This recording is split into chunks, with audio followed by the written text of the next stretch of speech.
नमस्कार, बहुत बहुत स्वागत आपका। मैं हूं आपके साथ ऋतु ज्ञानवानी। आप देख रहे हैं न्यूज़ 18 का डिजिटल प्लेटफॉर्म।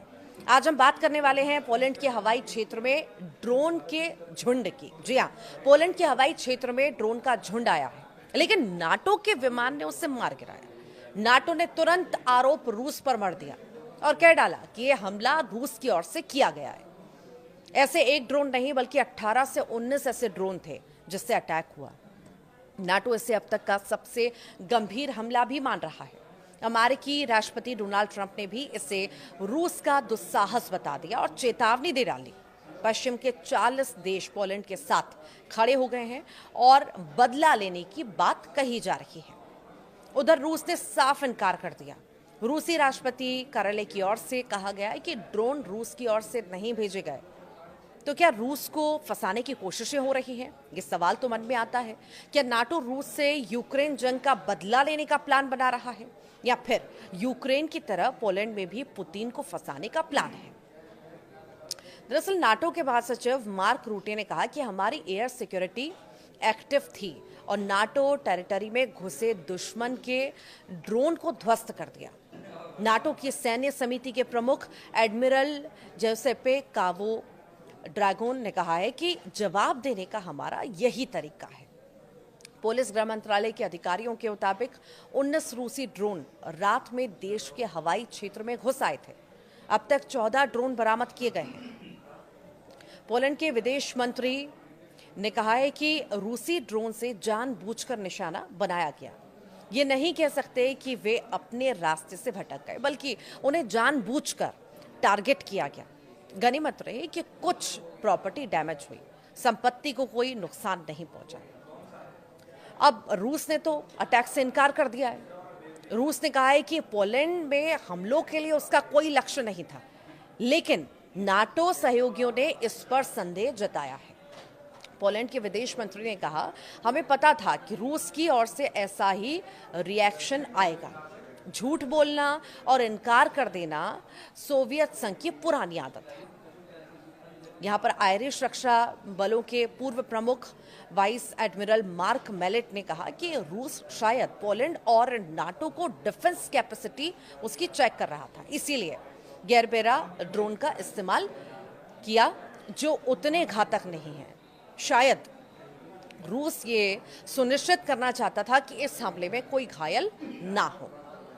स्लोवाकिया के पूर्व नाटो राजदूत पीटर बैटर ने कहा है कि ड्रोन की जगह सैनिक भी तो आ सकते थे। हमें अपनी सिक्योरिटी को लेकर अलर्ट रहना चाहिए। हमें लगता है कि ये अच्छा मौका है कि नाटो को यूक्रेन के साथ खुलकर खड़े हो जाना चाहिए। उसकी सुरक्षा की कमान संभाल लेनी चाहिए। सस्ते ड्रोन और महंगे हथियार का भी मुद्दा है। ये घटना इस बात पर भी सवाल उठाती है कि क्या नाटो के पास आधुनिक ड्रोन जैसी खतरे से निपटने के लिए सही और किफायती सैन्य व्यवस्था है? पोलैंड के एक सैन्य प्रवक्ता ने कहा कि अधिकांश ड्रोन गरबेरा प्रकार के थे, जो स्टायरोफोम से बने बेहद सस्ते ड्रोन हैं और जिनकी रेंज सैकड़ों किलोमीटर है।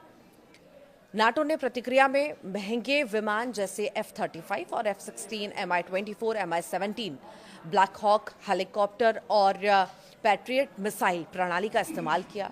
पोलैंड, नीदरलैंड, इटली और जर्मनी की सेनाएं प्रतिक्रियाएं में शामिल थीं।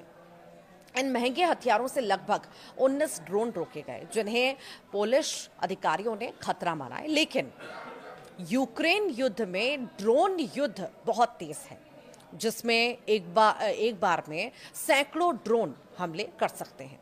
ये नाटो की पारंपरिक हवाई सुरक्षा प्रणालियों के लिए चुनौती है, जो मिसाइलों और पायलट वाले विमानों से बचाव के लिए बनी थी।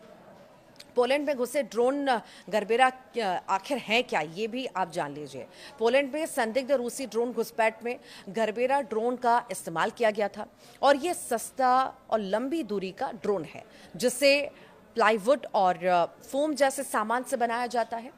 इसके पंखों की चौड़ाई लगभग 2.5 मीटर, वजन 18 किलो और इसकी जो गति है 160 किलोमीटर प्रति घंटा और रेंज जो है 600 किलोमीटर है।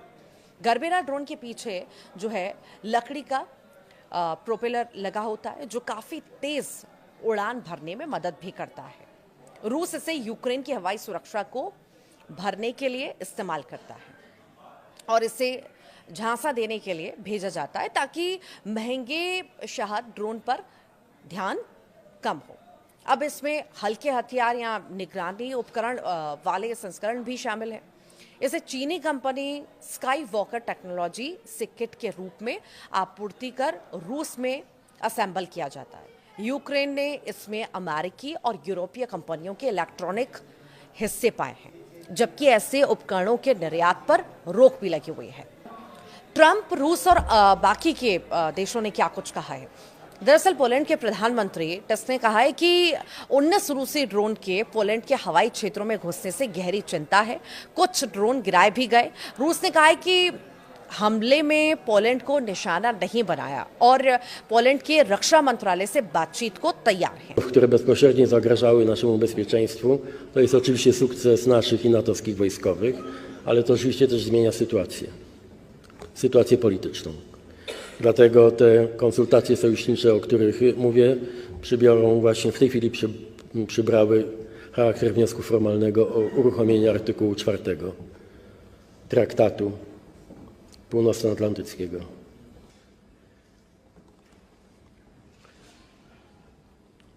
Chcę bardzo mocno podkreślić, nie ma dzisiaj powodu twierdzić, że znaleźliśmy się w stanie wojny. Ale nie ulega wątpliwości, że ta prowokacja przekracza dotychczasowe granice i ma charakter nieporównywalnie bardziej niebezpieczny z punktu widzenia Polski niż wszystkie pozostałe, wszystkie wcześniejsze. Nie ma powodu, wystarczy nam ten jeden realny na wschodzie. Ale ta sytuacja, która stawia nas wszystkich bliżej otwartego konfliktu, bliżej niż kiedykolwiek po II wojnie światowej.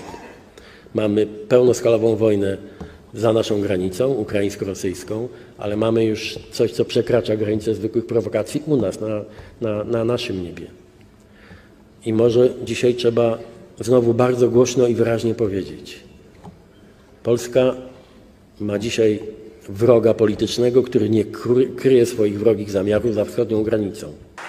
Dziękuję bardzo panu premierowi za przedstawienie informacji.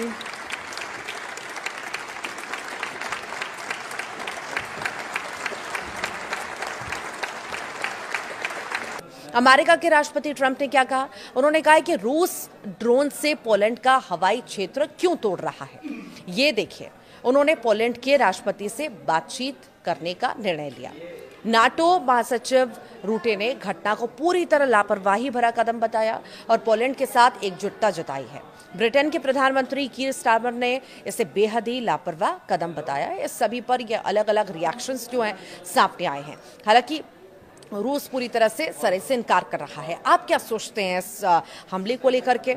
जरूर बताइएगा comment box में।